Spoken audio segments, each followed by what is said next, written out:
ಹೊಡಿ ಅವ್ನವ್ನು ಏನ್ ಹೊಡೆದ್ರಿ ಪಾಯಿ ನನ್ನ ಮಿಂಡ್ರಿ ನನ್ನ ಮಕ್ಕಳ 304 ರನ್ನಿಗೆ ಟಾರ್ಗೆಟ್ ಕೊಟ್ರು ನನ್ನ ಮಕ್ಕಳು ಒಯ್ದು ಕಿಸಿಂದ. ಈ ನನ್ನ ಮಕ್ಕಳಿಗೆ ಸುಮ್ಮ ಬಿಡಂಗಿಲ್ಲ ಸಲ ಹಾಕನಕ ರೊಬ್ಬಿ ತೆಗೆದು ಬಿಡ್ತೇವೆ ನೌನ. ಅದ್ರೊಳಗೆ ನಾ ಬಂದಿನಿ, ಅದ್ರೊಳಗೆ ಸತ್ತು ಹೋಗಿ ಬಿಡ್ತಾವ ಇವೆಲ್ಲ ನೌನ. ಅದ್ರೊಳಗೆ ಮರಿಲಾಕೋಬೇಡ್ರಿ, ನಮ್ಮ ಚಾನಲ್ಕೊಂದು ಒತ್ತಿಗೆ ಬಿಡ್ರಿ ಸಬ್ಸ್ಕ್ರೈಬ್ ಮಾರೆ. ಈ ವಿಡಿಯೋ ಒಳಗೆ ಜರ ಎಲ್ಲ ಹಚ್ಕೊಂಬಾಯ್ತಂದ್ರೆ ಹೊಟ್ಟೆಗೆ ಹಾಕೊಂಡ್ಬಿಡ್ರಿ. ಓ ಕೋಲಿ ಮಾಮು ಹೆಂಗ ಹೊಡೆದ್ರ ನಮ್ಮ ಹುಲಿಗಳ ನೌನ. ನೆನೆಸ್ಕೋಬೇಕು ನೀವು ಜರ ನೌನ. ನಮ್ಮ ಹುಲಿಗಳ ರಸ್ತಿಗೆದ್ ಬಿಟ್ಟಾವ ಈಗ. ಮೊದಲೇ 304 ರನ್ನಿಗೆ ಟಾರ್ಗೆಟ್ ಕೊಟ್ಟು ಬಿಟ್ರಿ. ಈಗ ಏನು ಕಿಸಿದ್ರಿ ಕಿಸಿದ್ ಬಿಡ್ರಿ ನಮ್ಮ ಹುಲಿಗಳ ಮುಂದೆ, ಬಾಲರ್ಗಳ ಮುಂದೆ.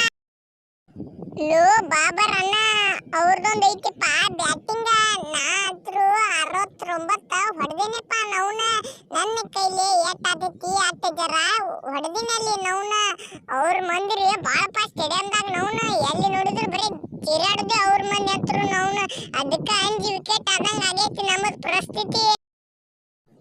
ಲೋ ಡಕೆಟ್ ನನ್ನ ಮಗನೇ, ನಿನ್ನ ಕುಂಡಾಡ ಒಂದಕ್ಕೆ ನೆನ ಪಿಸ್ತಲ್ ಗಿಸ್ತಲ್ ನೌನ. ಆ ಟಿಕೆಟ್ ಹೊಡಿದ ಮಗನ ನೌನ. ಅದ್ರಾಗ ನಮ್ಮದಿತ್ತು ಬ್ಯಾಟಿಂಗ್ ಐತಿ ಲೇ ಮಗನ. ವಿಚಾರ ಮಾಡಿ ಇಲ್ಲ ಅದ್ರಾಗ ರೂಟ. ನಿನಗೇನಾಗಿತ್ತಪ್ಪ? ನಿಮ್ ಕಡೆದವ್ರು ಯಾರು ಕಿಸಿದಿಲ್ಲ, ನೀನು ಕಿಸಿಲಾಕ್ ಹೋಗ್ಬಾರ್ದು ಮಾರೆ. ಈ ಟಿಕೆಟ್ ನೀ ಕಿಸಿಲಾಕ್ ಹೋಗ್ಬೇಡ. ಮತ್ತ ನಾವ್ ಹೇಳ್ತೇವ್ ಕೇಳ. ಮತ್ತ ನಮ್ಮ ಹುಡುಗರಿಗೆ ರಚ್ಚೆ ಬಸ್ಲಾಕ್ ಹೋಗ್ಬೇಡ್ರಿ. ಮತ್ತ ನೀವು ಆ ಬರೀ ಬಾಬರ